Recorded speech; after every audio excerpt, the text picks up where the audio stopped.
오늘 우리 가운데 하나님 주신 말씀은 요한복음 12장 12절에서 19절까지의 말씀입니다. 요한복음 12장 12절에서 19절까지의 말씀입니다. 우리 이 시간 한 절씩 함께 교독하겠습니다. 요한복음 12장 12절에서 19절까지의 말씀입니다. 그들이 이튿날에는 명절에 온 큰 무리가 예수께서 예루살렘을 오신다는 것을 듣고 종려나무 가지를 가지고 맞으러 나가 외치되 호산나 찬송하리로다 주의 이름으로 오시는 이곳 이스라엘의 왕이시여 하더라. 예수는 한 어린 아기를 보고 타시니 이는 기록된 바 시온 따라 두려워하지 말라 보라 너의 왕이 나귀 새끼를 타고 오신다 함과 같더라. 제자들은 처음에 이 일을 깨닫지 못하였다가 예수께서 영광을 얻으신 후에야 이것이 예수께 대하여 기록된 것임과 사람들이 예수께 이같이 한 것임이 생각났더라. 나사로를 무덤에서 불러내어 죽은 자 가운데서 살리실 때에 함께 있던 무리가 증언한지라. 이에 무리가 예수를 맞으면 이 표적 행하심을 들었음이로라. 바리새인들이 서로 말하되 볼지어다 너희 하는 일이 쓸데없다. 보라 온 세상이 그를 따르는도다 하니라. 아멘. 오늘 하나님께서 우리 사랑하는 성도님들과 저에게 주신 말씀은 요한복음 12장 12절에서 19절까지의 말씀을 가지고 한번 따라해봅시다. 예수님을 맞이하는 사람들. 예수님을 맞이하는 사람들이라는 제목으로 선포되어질 때 오늘 말씀 속에서의 예수님을 맞이하는 그 사람들의 교훈을 통해 정말 우리가 바르게 주님을 맞이할 수 있는 귀한 믿음의 성도가 되기를 주님의 이름으로 축복합니다. 저를 따라서 한번 고백해 봅시다. 하나님 사랑합니다. 하나님 감사합니다. 이 고백이 우리의 신앙의 고백이 되길 다시 한번 축복합니다. 여러분 지독한 술주정뱅이에게 두 아들이 있었습니다. 큰아들은 장성한 후에 아버지와 똑같은 술주정뱅이가 되었습니다. 어느 날 한 사람이 그 술주정뱅이가 된 큰아들에게 찾아가 이렇게 물었습니다. 왜 술주정뱅이가 되어 인생을 허비하고 있습니까? 라고 질문하는 것입니다. 이 질문에 큰아들이 대답하는 것은 이렇습니다. 내가 어려서부터 보고 배운 게 이거밖에 없습니다. 아버지는 늘 술에 취해서 들어오셨고 술 취해서 들어오시면 하는 행동이 항상 우리를 학대하는 것이었습니다. 그러니까 내가 이렇게 되지 않고 어떻게 다르게 될 수 있었겠습니까? 라고 이야기하는 것이었습니다. 그런데 이 한 사람이 이번에는 둘째 아들에게 찾아갔습니다. 둘째 아들에게 찾아가서 당신은 그러면 어떻게 술주정뱅이가 되지 않았습니까? 라고 물었습니다. 이 이야기에 둘째 아들은 이렇게 대답했습니다. 어떻게 당신은 형처럼 술주정뱅이가 되지 않았냐는 그 질문에 내가 답할 수 있는 것은 저는 어려서부터 보고 배운 것이 아버지의 주장이었습니다. 술을 가까이 하면 어떻게 되는지를 아버지를 통해서 배웠습니다. 그렇기 때문에 저는 바른 길을 갈 수 있었습니다. 라고 이야기하는 것입니다. 똑같은 상황을 보고 자랐습니다. 같은 상황, 같은 환경을 두 사람은 경험했습니다. 그런데 같은 아버지에게서 자랐지만 한 사람은 무너진 삶을 보여주었고 다른 한 사람은 자신을 지킨 삶을 보여주었습니다. 여러분 같은 상황이지만 그것을 받아들이는 그의 마음과 방향이 어떠했는지에 따라 그들의 결과가 다른 것을 보여주는 예화의 내용입니다. 여러분 정말 지혜로운 사람은 어떤 상황 속에서도 자신이 지켜야 할 옳은 방향을 바르게 알고 있습니다. 환경에 끌려가는 사람이 아니라는 것입니다. 그 사람은 말씀을 기준을 가지고 내가 지켜야 될 것을 지키며 나의 생각을 지키고 마음을 지키고 나의 행동을 지킴으로써 지혜로운 삶을 살아갑니다. 잠언서는 이 지혜에 대해서 우리 가운데 말씀하고 있는 성경이기도 하죠.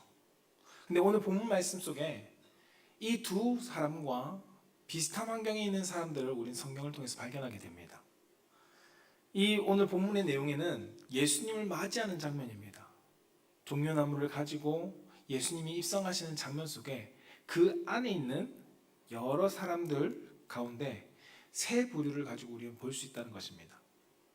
예수님께서 이 땅에 오신 것은 하나님의 구원의 계획을 이루기 위해서 이 땅 가운데 오셨습니다.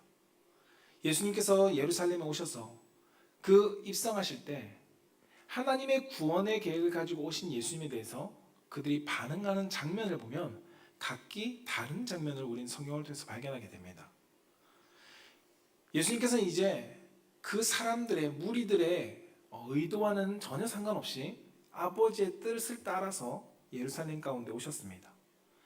예루살렘에 오셔서 예수님을 맞이하는 사람들의 그 마음과는 다르게 예수님은 분명한 목적을 가지고 이 땅 가운데 오시고 예루살렘으로 입성하셨다는 겁니다. 그런데 예수님을 맞이하는 사람들의 모습은 동일해 보일 수 있습니다. 모두가 기쁨을 가지고 맞이하는 것처럼 보일 수도 있겠죠. 그러나 그들의 모습과는 다르게 예수님의 마음에 합한 사람들의 모습은 아무도 없다는 것을 성경은 우리 가운데 말씀해 주고 있습니다. 그렇다면 오늘 말씀 속에서 나타난 세 부류의 사람은 어떤 사람인가? 첫 번째 부류는 큰 무리를 성경은 말씀해 주고 있습니다. 오늘 말씀 속에 보면 큰 무리를 우리는 군중이라고도 말할 수 있겠죠. 이들은 예수님을 맞이한 이유가 있습니다. 분명한 이유가 있었는데 그것은 무엇이었냐면 예수님을 왕으로 세우고 싶어 했다는 겁니다. 그들이 예수님을 왕으로 세우고 싶어 했던 이유는 무엇일까요? 예수님께서 나사로를 살린 표적을 그들은 보았고 어떤 이들은 들음으로써 예수님을 왕으로 세우고 싶어 했습니다. 이분이 왕이라면 우리의 생명을 지켜줄 거야 라는 그들의 목적을 가지고 예수님을 맞이한 것입니다. 두 번째 부류의 사람은 예수님의 제자들이었습니다. 이들은 예루살렘에 예수님과 함께 왔습니다. 그러나 예수님께서 이 예루살렘으로 가시는 목적을 여러 번 말씀해 주셨지만 그 목적에 함께하고 있지는 못한 것을 우리는 발견하게 됩니다. 그것을 다른 말로 하면 그들이 예수님께서 예루살렘에 들어가시는 이유를 온전히 깨닫지 못했다라고 오늘 성경은 표현하고 있습니다. 예수님께서 그 길을 나아가지만 그들은 예수님이 가시는 길에 대한 깨달음이 없이 그저 예수님이 가니까 그래 우리 가자 라는 마음을 가지고 그들은 따라왔다는 것입니다. 그리고 세 번째 부류의 사람이 있는데 그 사람들이 누구였냐면 바리새인들입니다. 이들은 예수님의 사역을 항상 못마땅하게 여겼습니다. 그 이유는 하나입니다. 자신들의 종교적 권위에 침해당하는 것을 그들은 싫어했기 때문에. 그러나 예수님의 가르침과 예수님께서 행하시는 모든 것들은 정치적으로 그리고 종교적으로 권위를 가진 자기들의 반하는 내용들을 전하고 있었기 때문에 그들은 예수님을 항상 적대했습니다. 예수님께서 예루살렘에 들어오시는 것을 군중들 때문에 막을 수는 없었지만 여전히 예수님이 그들의 삶에 가까이 오는 것을 거부하고 있었습니다. 오늘 성경은 이 세 부류의 사람들의 모습을 보여줍니다. 우리는 어떤 부류에 있는 사람인지 우리는 자신을 한번 돌아볼 수 있어야 합니다. 나는 지금 어떠한 마음을 가지고 예수님을 맞이하고 있는가?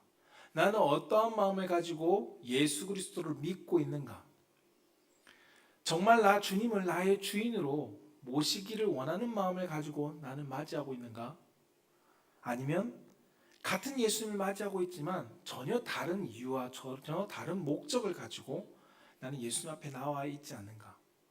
우리는 말씀을 통해서 우리 자신을 한번 점검해 보고 우리가 바른 목적, 정말 내가 예수님을 어떻게 맞이해야 되는지를 말씀을 통해서 우리가 깨닫고 그 깨달음 가운데 우리가 예수 그리스도를 바르게 맞이할 수 있는 성도가 되길 축복합니다.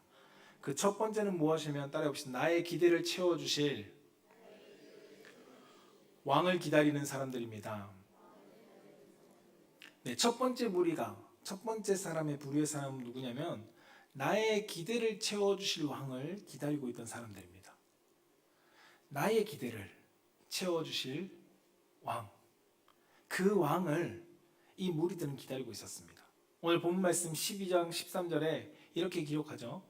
종려나무 가지를 가지고 맞이하러 나가 외치되 호산나 찬송하리로다. 주의 이름으로 오시는 이 곧 이스라엘의 왕이시여 하더라 라고 말합니다. 그리고 17절 18절 말씀 가운데 이들이 맞이하는 이유를 나오는데요. 같이 한번 읽어볼까요? 시작. 나사로를 무덤에서 불러내어 죽은 자 가운데서 살리실 때에 함께 있던 무리가 증언한지라. 이에 무리가 예수를 맞음은 이 표적 행하심을 들었음이더라. 아멘. 오늘 말씀 가운데 사람들이 예수님을 향해서 호산나 호산나 외칩니다. 여러분, 호산나 이스라엘 왕이여 라고 말하는 이 외침은, 호산나라는 뜻은 무엇이냐면 구원해 주세요 라는 외침입니다. 구원하소서, 우리를 구원하소서 라는 외침이었다는 겁니다. 이 외침은 왕을 향한 백성들의 호소의 외침입니다. 백성들이 우리의 삶 가운데 왕이 나를 돌봐주세요, 나를 구원해주세요 라고 외치는 그 단어가 호산나였다는 겁니다. 다른 복음서에서는 예수님을 향해서 뭐라고 외치면 다윗의 자손이여 라고 외쳤습니다. 여러분, 호산나와 다윗의 자손, 이 두 표현은 이스라엘 사회 속에 왕을 상징하는 표현입니다. 왕을 상징하고 왕을 가리키는 의미가 담겨져 있는 단어가 호산나와 그리고 다윗의 자손이여 라는 것입니다. 왜냐하면 그들의 삶에 왕의 족속은 왕을 이어가는 세대는 다윗의 후손밖에 없었기 때문에 다윗의 자손은 왕의 자손이고, 또한 호산나는 왕이 우리를 구원할 행위에 대한 외침이었기 때문입니다. 그래서 이 사람들이, 이 무리들이 예수님을 향하여 다윗의 자손이여 호산나 외친 것은 바로 예수님께서 유대인의 왕이라는 정통성을 그들은 증명하고 있던 것입니다. 다윗의 자손인 예수님께서 이스라엘의 우리의 왕으로 우리의 삶기에 마땅한 분이다 라고 외치고 있던 것이죠. 그렇다면 이들이 왜 예수님을 이스라엘의 왕으로 삼고자 했을까? 그 이유는 오늘 우리가 읽은 본문 말씀 속에 분명하고도 자세하게 기록하고 있습니다. 그 이유는 표적을 그들이 보았기 때문이다 라고 성경은 기록합니다. 그 표적은 예수님께서 죽은 나사로를 살리신 표적입니다. 예수님께서 그들의 먹을 것을 먹여주시고 그들의 삶 가운데 입을 것을 채워주셨던, 필요를 채워주셨던 하나님의 표적을 그들은 보았고 그들은 들었습니다. 바로 그들의 문제를 해결해 줄 수 있는 그 유일한 분이 예수님이라고 그들은 여겼기 때문입니다. 그렇기 때문에 더할 나위 없이 우리를 책임질 수 있는 왕은 예수님이야 라고 그들은 스스로가 그 예수님을 왕으로 두고 있었던 것입니다. 그 대표적인 사건이 요한복음 6장에 나옵니다. 요한복음 6장에 보면 오병이어 사건이 나오죠. 예수님께서 그들에게 먹을 것을, 5,000명이 넘는 사람들에게 먹을 것을 한순간에 없는 곳에서 공급해 주셨습니다. 그 공급받은 사람들이 예수님을 어떻게 하려고 했는지 요한복음 6장 15절에 기록하고 있는데요. 같이 한번 읽어볼까요? 시작. 그러므로 예수께서 그들이 와서 자기를 억지로 붙들어 임금으로 삼으려는 줄 아시고 다시 혼자 산으로 떠나가시니라. 아멘. 아멘. 그 무리들이 예수님을 무엇을 삼으려고 했다고요? 왕을 삼으려고 했습니다. 근데 어떻게 해요? 왕을 억지로. 예수님이 원해서도 아니고 그들이 왕으로 억지로 삼아서 우리의 필요를 채워줄 수 있는 황금 낳는 거위 같은 예수님을 취급하고 있는 것을 성경은 말씀하고 있습니다. 오병이어 사건에 예수님께서 피신하신 것은 왕이 되기 싫어서가 아닙니다. 왕을 하실 수 있습니다. 그러나 예수님이 생각하시는 왕은 다른 이유였고, 또 하나는 아직 때가 되지 않았기 때문에 그 자리를 피하셨습니다. 반면 오늘 본문 말씀 속에서는 예수님이 환호하는 그들의 군중 속에 직접 걸어 들어가십니다. 그 이유는 무엇일까요? 예수님이 왕이 되고 싶은 욕심이 생겨서요? 결코 그것이 아닙니다. 하나님의 때가 되었기 때문에 예수님은 기꺼이 그 군중들 가운데 왕이 되실 예수님으로 나아가신 것입니다. 그러나 이것이 중요한 것은 포인트가 전혀 다르게 나아가고 있다는 것입니다. 왕은 왕인데 군중들이 바라보는 왕은 우리의 먹을 것을 채워주시고 우리의 필요를 해결해 줄 왕으로서 그들은 메시아를 맞이했습니다. 그러나 예수님은 하나님의 뜻을 이룰 왕으로서 오늘 예루살렘에 입성하고 있는 장면이 오늘 본문의 내용입니다. 오병이어 사건 이외에도 예수님께서는 본문 속에, 성경의 말씀 속에서 많은 표적들을 행하십니다. 그 표적들 가운데 사람들은 그 표적을 보고 예수님을 왕으로 삼고자 했습니다. 요한복음 6장 14절에는 사람들이 예수께서 행하신 표적을 보고 말했다라고 기록하고 있고, 요한복음 12장 18절에는 이에 무리가 예수를 맞음은 이 표적 행하심을 들었기 때문이다 라고 말씀하고 있는 것이죠. 그들이 예수님을 맞아들이고자 하는 이유는 하나였습니다. 무엇이냐면 예수님이 행하신 표적입니다. 이 표적은 그들이 필요로 하는 것을 채워주신 표적이었습니다.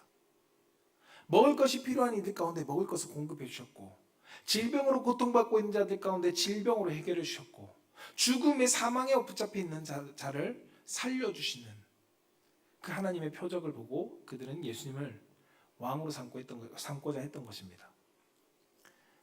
이것을 다르게 표현하면 무엇일까요? 내가 기대하던 것을 만족시켜주는 분으로 그들은 여겼다는 겁니다. 예수님은, 그 무리들은 예수님을 자신의 기대를 만족시켜주고 나의 필요를 해결해 줄 왕으로 여겼습니다. 그렇기 때문에 이 예수님을 그들은 왕으로 세우고 싶어 했습니다.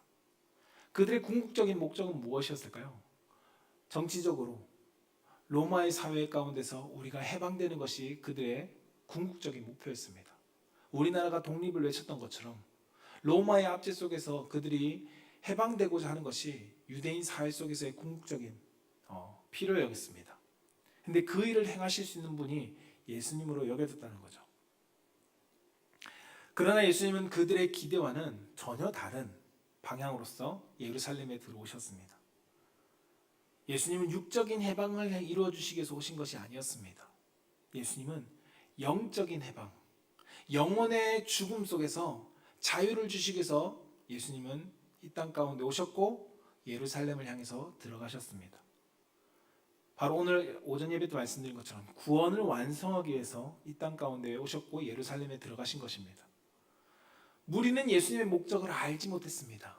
그냥 나의 기대, 내가 품고 있는 소망, 그것을 이루어 줄 뿐으로만 생각했을 뿐, 정작 그것을 베풀 수 있는 예수님은 전혀 다른 것을 생각하고 있다는 것을 그들은 알지 못했다는 것입니다. 자기의 기대를 생각한 거죠.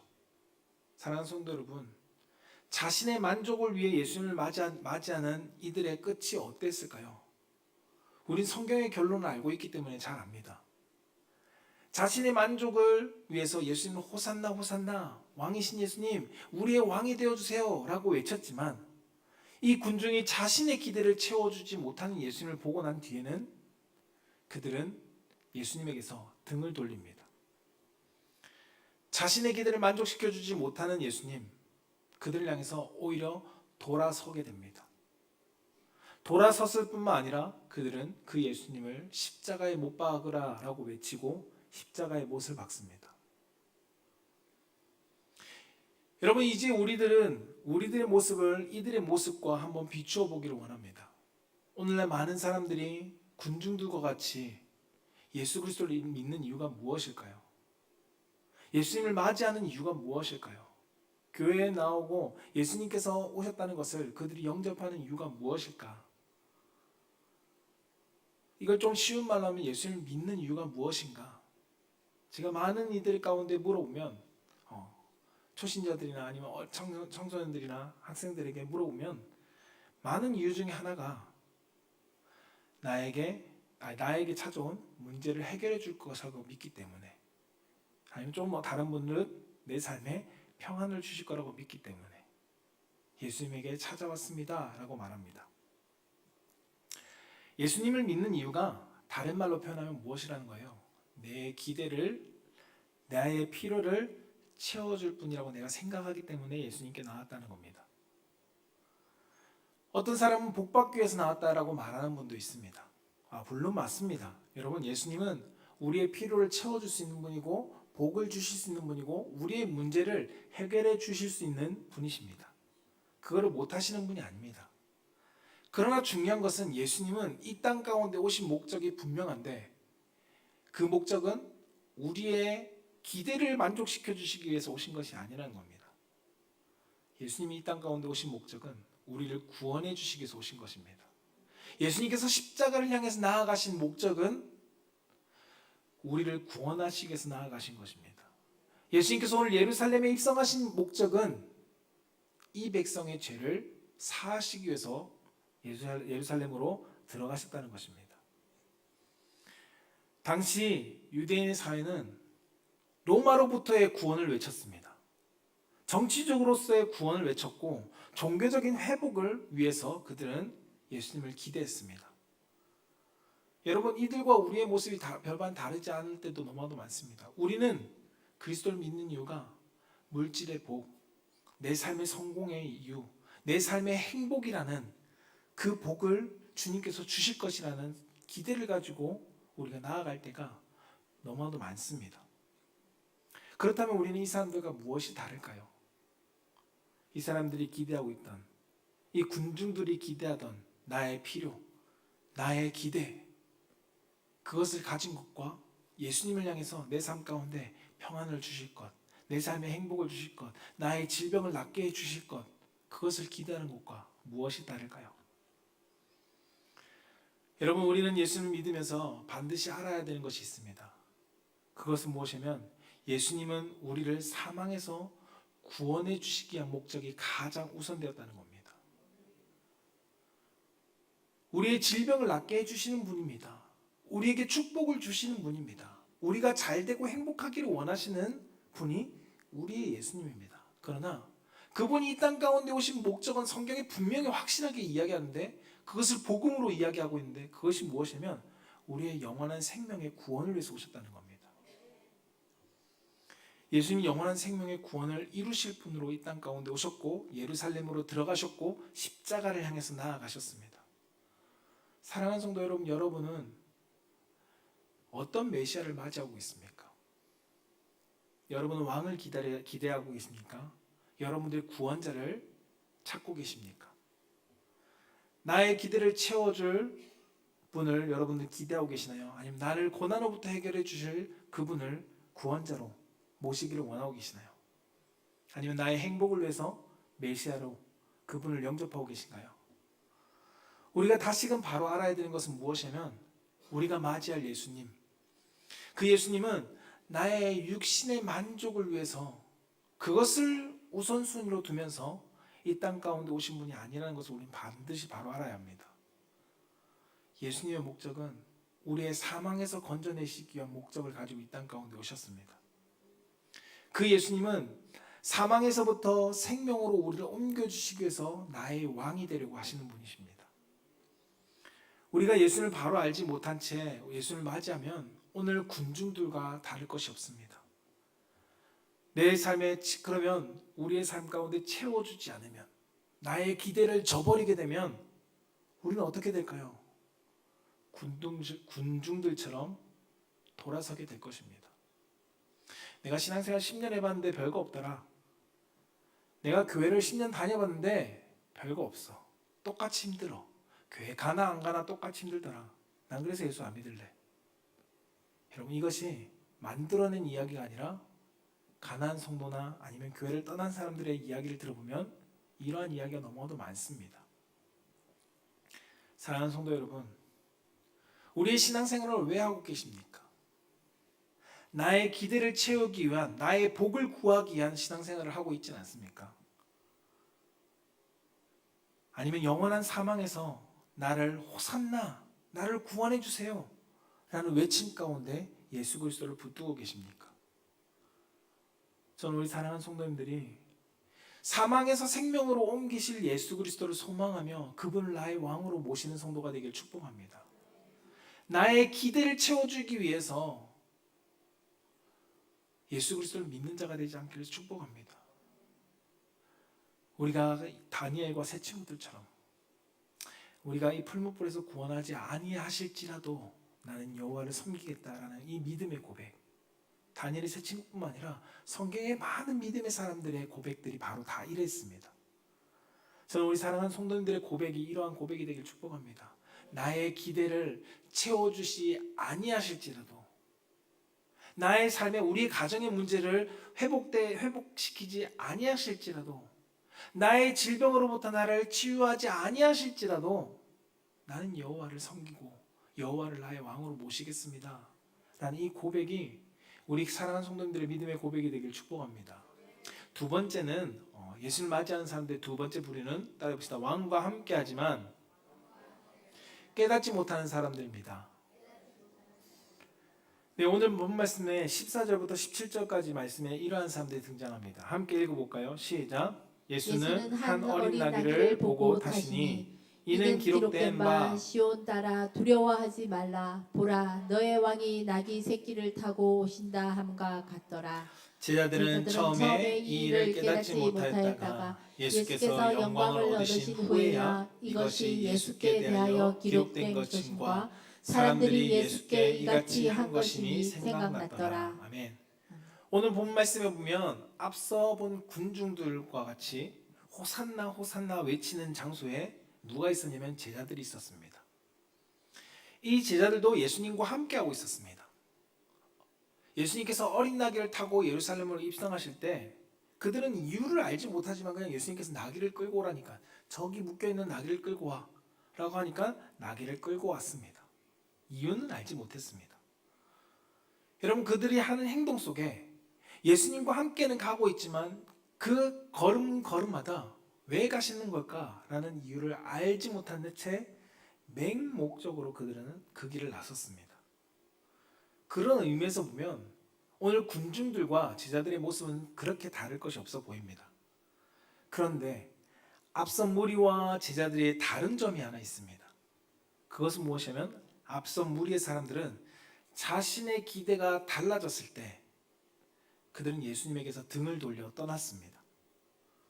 그러나 오늘 예수님의 제자들은 예수님에게서 십자가에서 못 박으라고 외치는 그들과는 다르게 그들은 두려움에 피하긴 했지만 예수님을 떠나거나 등을 돌리지는 않았다는 겁니다. 가룟과 같이 몇몇 사람들이 베드로와 같이 예수님을 모른다 부인했죠. 그 부인한 것이 돌아선 것처럼 보이지만 결국은 그들은 다시 주님 앞으로 돌아왔다는 것입니다. 가룟 유다를 제외하군요. 이들이 예수님이 어떠한 왕이신지를 알지 못했기 때문에 그들이 두려워서 피하기는 했습니다. 그러나 그들에게 예수 그리스도가 어떤 분이신지 참 예수를 바르게 알았을 때 그들은 다시금 예수께로 돌아올 수 있었습니다. 성령께서 그들에게 깨닫게 하실 때 예수님께서 부활하시는 것을 그들이 목격하고 성령이 그들 가운데 임재하면서 이분이 우리의 메시아구나, 이분은 우리의 기대를 만족하려고 하는 것이 아니라 우리에게 영원한 생명을 주시기 위해서 오신 분이구나 라는 것을 그들이 바르게 알았을 때 그들은 다시금 그리스도께로 돌아왔습니다. 그리고 더 나아가서 이 제자들은 깨달은 삶을 가지고 예수 그리스도를 전하는 삶으로 나아갔습니다. 오늘 본문에서 이 제자들을 16절에 이렇게 표현합니다. 처음에 이 일을 깨닫지 못했다. 여러분, 처음에 깨닫지 못했다는 것은 무엇일까요? 그 후에는 깨달았다는 것을 함축하고 있는 말입니다. 그들이 십자가에 나아가신 예수님의 걸음을 알지 못했습니다. 그냥 맹목적으로 따라갔죠.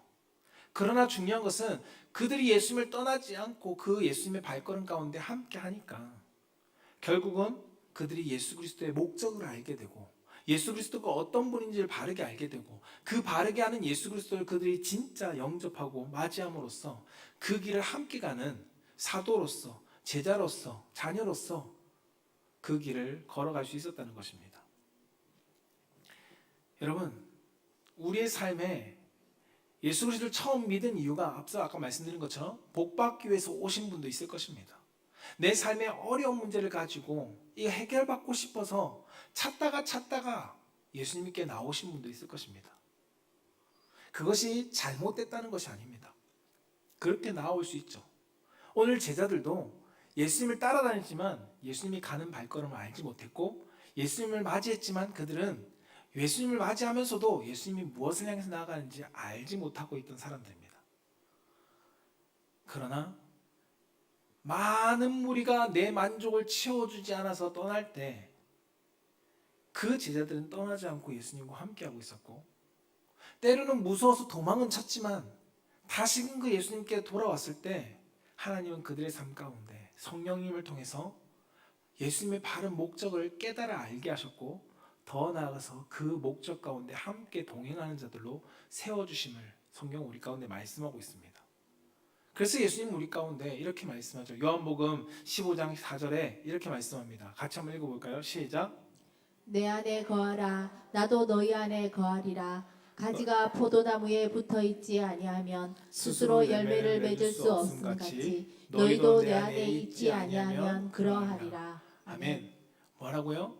가지가 포도나무에 붙어 있지 아니하면 스스로 열매를 맺을 수 없다라고 말합니다. 근데 그것보다 더 앞전에 이야기하는 중요한 이야기가 있습니다. 어디 안에 거하라고요? 내 안에 거하라는 것입니다. 나에게서 떨어지지 말라 하는 것입니다. 비록 나에게 붙어 있으면서 아직까지 열매 맺을 때가 되지 않으면 열매가 맺어지지 않습니다. 열매가 뭐 44철 365일 열매가 맺어 있지 않는 것처럼 우리가 포도나무에 가지가 붙어 있다 할지라도 열매 맺을 때가 되지 않았을 때는 열매를 맺을 수 없습니다. 그러나 중요한 것은 그 가지에게 소망이 있는 것은 무엇이냐면 붙어 있으면 때가 될 때 무엇이 된다? 열매를 맺는다는 것입니다. 그것이 우리에게 소망이 된다는 것입니다. 오늘 앞에 군중들은 예수 그리스도께 붙어 있지 못했습니다. 나의 기대가 져버리는 순간 그들은 떠나버렸습니다. 등을 돌리고 가지 그 나무에서 떨어져 나가 버렸습니다. 그러나 제자들은 달랐던 것이 무엇이냐면 비록 그들은 알지 못했습니다. 아직 열매 맺을 때가 되지 못해서 무엇이 바른 것인지 분별하지 못했습니다. 그러나 중요한 것은 그들이 예수 그리스도에게서 떠나지 않음으로써 하나님의 때에 그들은 열매 맺는 자로 쓰임 받았다는 것입니다. 사랑하는 성도 여러분, 앞서 말씀드린 것처럼 여러분이 예수 그리스도를 믿게 된 동기가 다양할 것입니다. 때로는 나의 삶의 어려움이, 때로는 내 삶 가운데 문제 해결이, 때로는 내 삶 가운데 평안이 여러분들이 예수 믿게 된 동기였을 수도 있습니다. 그러나 우리가 예수 그리스도께 붙어 있으면 내 동기가 채워지지 않는다 할지라도, 내가 평안한 삶이 계속 유지되지 않는다 할지라도 우리가 예수 그리스도를 떠나는 것이 아니라 그리스도 안에 붙어 있으면 어느 순간 우리의 삶 가운데 내 기대를 위한 신앙이 아니라 하나님을 만족시켜 드릴 수 있는 신앙으로, 나의 열매를 맺는 것이 아니라 그리스도의 열매를 맺는 삶으로 하나님께서 우리를 만들어 가시는 것을 경험하게 될 것입니다. 우리의 삶 가운데 그 일을 만들어 갈 때 하나님은 분명히 우리의 삶을 통해서 영광 받으십니다. 우리는 바르게 알아야 합니다. 분명히 제자들도 알지 못했습니다. 알지 못했지만 그들이 성령님을 통해서 깨닫게 하시고 그리스도 안에 계속 붙어 있을 때 그들은 예수 그리스도의 뜻을 분명하게 알고 그분을 메시아로 맞이했을 뿐만 아니라 나의 주인으로 모시는 그분의 뜻을 따라 살아가는 사도로서의 삶을 살아감을 성경 우리 가운데 말씀해 줍니다. 우리는 성령님께서 한순간 한순간마다 깨닫게 하시는 그 마음을 우리는 붙잡을 수 있어야 합니다. 예수를 바로 알고 믿음의 여정 가운데 우리는 나아갈 수 있어야 한다는 것입니다. 여러분, 우리에게 믿음의 삶이 있는지 다시 한번 되돌아보십시오. 또 어떤 분은 이 1단계를 거치신 분도 있을 것입니다. 저는 이제 믿습니다. 저는 그러한 나의 욕심, 나의 만족, 나의 기대를 위해서 예수를 믿지 않습니다. 저는 하나님의 만족을 위해서, 하나님의 영광을 위해서 여러분 살아간다라고 고백하시는 분도 있을 거라고 생각합니다. 그러나 그런 분들에게는 성경은 또 이렇게 우리에게 경고하죠. 고린도전서 10장 12절에 이렇게 말씀합니다. 함께 읽어볼까요? 시작. 그런즉 선줄로 생각하는 자는 넘어질까 조심하라. 아멘. 우리에게 항상 경각심을 가지게 합니다. 선줄로 생각하는 그 순간 넘어질 수 있다. 우리는 이 말씀을, 내가 믿음 안에서 성장해 가고 있는 분들은 이 말씀을 붙잡고 우리는 나아갈 수 있어 합니다. 우리의 삶 가운데 때로는 고난이라는 시험이 찾아올 때 그동안 나는 괜찮은 줄 알았는데 1단계의 시험이 아닌 10단계의 시험이 나에게 찾아올 때 우린 그동안 잘 믿는 줄 알았지만 어느 순간 우리가 넘어질 수 있음을 성경 우리 가운데 말씀하고 있습니다. 사랑하는 성도 여러분, 주님을 떠나 세상의 방법으로 세상으로 나아가는 성도가 되지 않기를 바랍니다. 제자들은 떠나지 않았습니다. 붙들려 있었습니다. 저는 우리 사랑하는 성도님들 가운데 제가 청소년을 오랫동안 사역했던 것도 있지만 청소년들을 양육하는 부모들을 보면 기도가 되는 것이 무엇이면 방황하는 청소년들을 위해서 기도하는 사람은 누구보다도 그 부모님들일 것입니다. 그러나 자녀들을 우리가 붙드는 것을 놓지 않아야 합니다. 그들을 위해서 하나님 앞에 붙들려 있을 수 있도록 우리는 기도하고 그들을 독려할 수 있어야 합니다. 그러면 그 때가 될 때 가지의 줄기에서 포도나무에서 떨어지지만 않으면 때가 될 때 하나님은 그 가운데 열매를 맺게 하실 것입니다. 그것이 우리의 소망이라는 것입니다. 소망 없는 세상 속에서 소망은 하나님께 있는 것이 바로 이것입니다. 저 우리 사랑하는 성도님들이 내 삶에 소망 없는 그 삶에 소망 없는 그것을 바라보는 것이 아니라 내가 주님의 포도나무에 붙어 있기 때문에 지금은 겨울이어서 내 인생의 겨울이어서 열매를 맺을 수 없고 나뭇잎을 맺을 수 없는 때라 할지라도 내 인생에 봄이 찾아오고 여름이 찾아오고 가을이 찾아올 때 하나님의 때에 우리의 삶에 정말 믿음의 열매를 거둘 것을 우리는 소망하며 나아갈 수 있는 성도가 되기를 축복합니다. 오늘 제자들과 같이 그 믿음의 발걸음을 한 걸음 한 걸음 함께 나아가는 귀한 믿음의 성도님 되시기를 주님의 이름으로 축복합니다. 세 번째는 무엇이냐면 따라해봅시다. 왕을 거부하는 사람들입니다. 네, 오늘 왕을 거부하는 사람들에 대해서 19절은 이렇게 말씀합니다. 함께 읽어볼까요? 시작. 바리새인들이 서로 말하되 볼지어다 너희 하는 일이 쓸데없다. 보라 온 세상이 그를 따르는 도다 하니라. 아멘. 세 번째 부류는 바로 바리새인들입니다. 이 바리새인들은 예수님을 왕 되심을 거부했습니다. 아예 예수님이 그들의 삶 가운데 가까이 오는 것을 싫어했죠. 예수님의 행동들이 모든 것이 무엇라고 말하면 너희들이 하는 것이 다 쓸데없다 라고 말했습니다. 예수는 메시아일 수 없다라는 겁니다. 예수는 우리의 왕일 수 없다라고 바리새인들은 이야기합니다. 분명히 군중들은 예수를 육적인 왕으로 따랐습니다. 그런데 바리새인들은 그 예수님을 육적인 왕으로도 여기지 않았습니다. 그냥 예수님의 메시아 되심 자체를 그들은 거부하고 부인했습니다.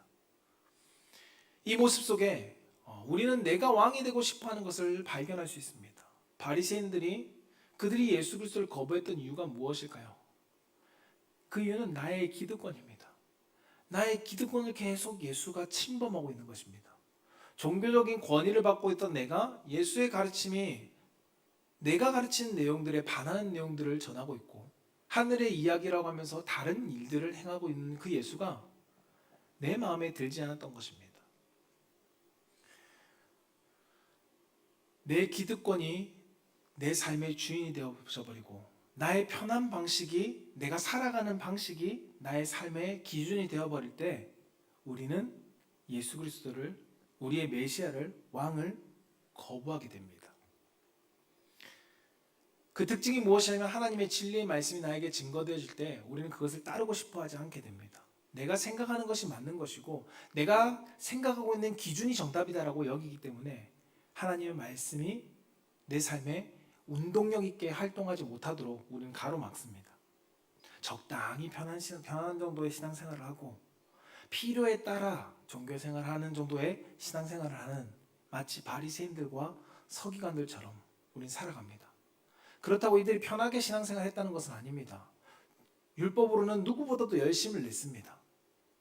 그러나 율법의 행위에 열심은 있었지만 그들은 내가 만족하는 신앙의 생활을 하고 있었다는 겁니다. 하나님의 만족을 채우기 위한 것이 아니라 예수 그리스도의 만족을 위한 것이 아니라 내가 만족하는 신앙생활, 열심도 내가 만족하는 열심을 가지고 있었습니다.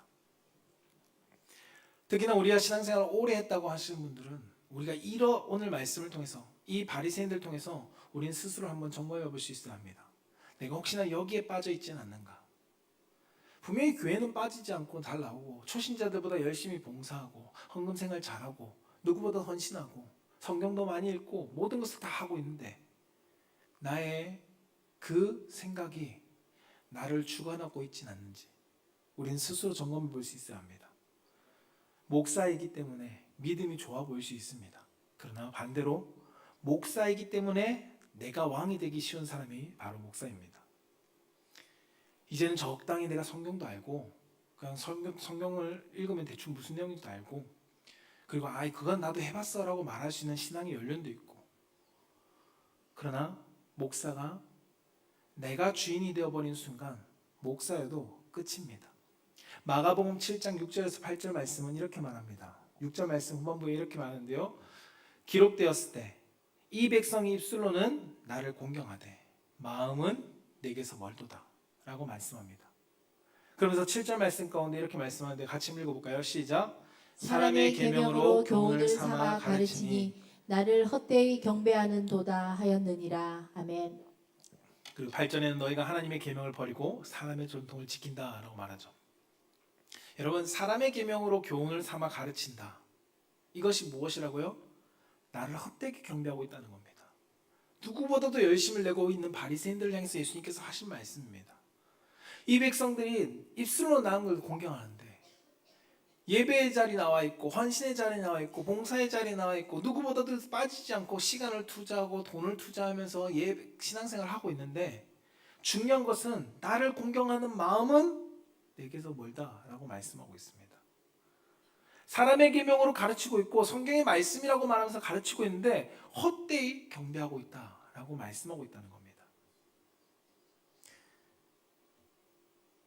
이러한 존재를 하나님이 나의 왕이 되시기보다 내가 정해놓은 규례와 법도와 내가 정해놓은 신앙의 잣대를 가지고 신앙생활을 하려고 하는 사람들이 너무도 많다는 겁니다. 이 부류는 신앙생활을 오래 하면 오래 할수록 더 많은 것을 보게 됩니다. 1, 2년 한 사람이 아니라 10년, 20년. 교회를 1, 2년 다닌 청년들이 아니라 10년, 20년 청년들이, 그리고 초신자보다 집사님이고 목사님이고 장로님이고 직분을 가진 사람들이 이 오류에 빠지는 모습을 너무도 많이 봅니다. 성경에서도 일반 백성이 한 게 아니라 누구를 향해서요? 바리새인들을 향해서 예수님께서 지적하신 말씀입니다. 너희들이 하는 일이 쓸데없다라고 바리새인들은 이야기했습니다. 누구를 향해서요? 예수 그리스도를 따라가는 그들을 향해서. 야, 너희들 그렇게 열심히 따라가도 의미 없어. 야, 예수는 메시아가 아니거든 이라고 그들은 이야기합니다. 너무도 쉽게 이런 말을 내뱉습니다. 여러분, 우리는 믿음을 선포한다라고 말하지만 돌아서서는 어떤 말을 내뱉고 계신가요? 할 수 있어. 그래, 하나님은 하실 거야. 소망의 말인가요? 아니면 할 수 있습니다라고 믿음을 앞에서는 이야기하지만 뒤에 가면 안 돼. 우리가 처음 해보나? 뭐 얼마나 많이 해봤는데. 혹시나 이런 마음을 품고 이야기하고 있지는 않습니까? 이것은 어느 정도 신앙생활을 한 사람들이 하는 이야기입니다. 나도 해봤어. 야, 근데 안 돼. 나는 안 해봤는 줄 알아? 나 때는 더 했어. 그런데 안 돼. 우리는 이러한 오류의 말에, 사단이 속삭이는 말에 우린 넘어갈 때가 너무도 많음을 우린 부인할 수 없습니다. 우리는 하나님의 일하심 자체를 거부하는 바리새인들의 모습이 우리 속에 있지는 않은지 우리는 점검해 봐야 합니다. 내 생각의 기준이 굳어져 버려서 하나님의 일에, 하나님의 역사에 하나님이 일하실 것을 우리가 자리를 내어드리지 않는 우리의 마음의 가지고 있지는 않는지, 나의 교회의 직분을 가지고 오히려 믿음의 열심을 내고 있는 사람, 하나님을 영접하면서 성령의 일하심에 함께 동행하려고 하는 사람들에게 오히려 우리는 제재를 가하고 있지는 않는지, 앞서 말씀드린 것처럼 그 사람들의 계명과 전통을 가지고 그들을 방해하고 있지는 않는지 우리는 스스로를 한번 점검해 볼 수 있어야 한다는 것입니다. 사랑하는 성도 여러분, 신앙생활 속에 내 생각대로 되지 않을 때가 있습니다.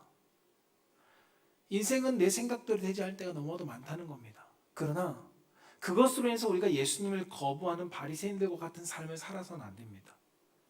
하나님의 역사를 기대하지 않는 삶, 어느 순간 신앙생활이 굳어져 버린 삶, 하나님은 우리를 그렇게 살아가지 않기를 원하고 계십니다.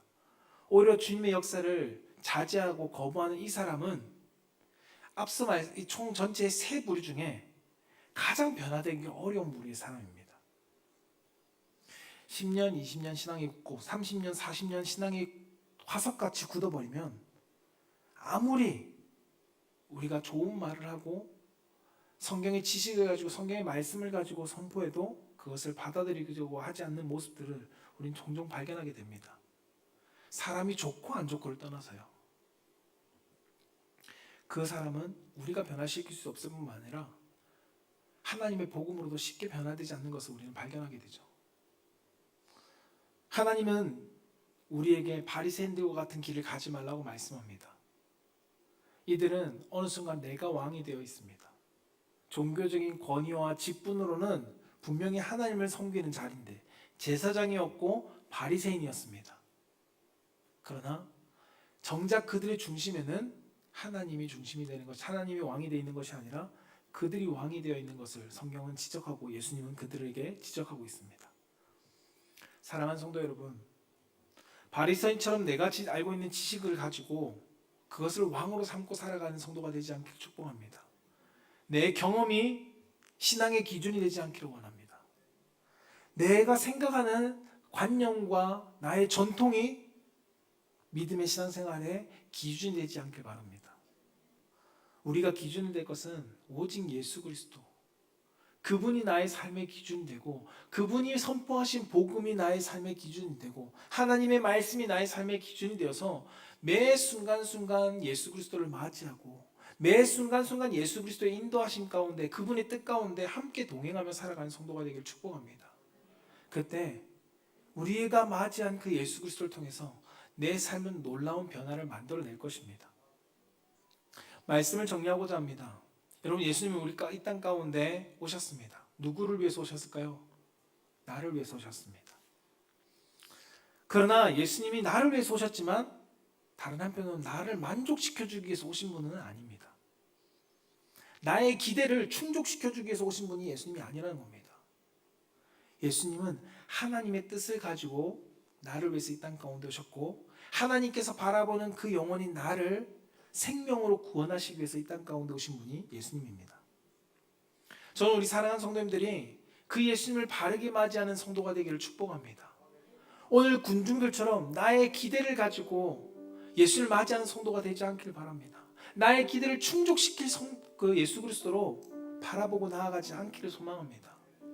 때로는 제자들처럼 맹목적으로 신앙생활을 하지 않기를 원합니다. 더 나아가서 제자들이 변화된 삶처럼 내가 그리스도를 통하여 변화되어져 그리스도의 뜻 가운데 살아갈 수 있는 성도가 되기를 원합니다. 우리는 바리새인들처럼 굳어진 신앙생활을 하는 성도가 되어서는 안 될 것입니다. 내가 왕이 되어진 신앙생활을 해서는 안 될 것입니다. 성경은 그러한 신앙생활을 벗어버리라 라고 말씀합니다. 저는 우리 사랑하는 성도님들이 이 고난주간을 맞이하면서 예수 그리스도의 십자가를 매일매일 묵상하는 가운데 우리가 깨닫기를 원하는 것은 예수님은 나를 구원하기 위해서 오셨구나. 나의 만족, 나의 기대, 나의 평안을 위해서 오신 것이 아니라 궁극적으로 나에게 생명을 주시기 위해서 오셨구나라는 것을 우리가 잊지 않길 소망합니다. 그것을 기억하면 내 삶에 어려움이 있어도 내 삶에 고난이 찾아와도 하박국 선지자처럼 없어도 여호와로 말미암아 즐거워합니다 라고 고백할 수 있을 것입니다. 그냥 맹목적으로 여호와로 말미암아 즐거워합니다 라고 그냥 외치는 사람이 아니라 참 여호와로 말미암아 나는 즐거워합니다, 기뻐합니다 라고 그 고백을 할 수 있는 이 고난주간 한 주간의 묵상을 함께 하며 걸어가는 성도님들 되시기를 주님의 이름으로 축복합니다.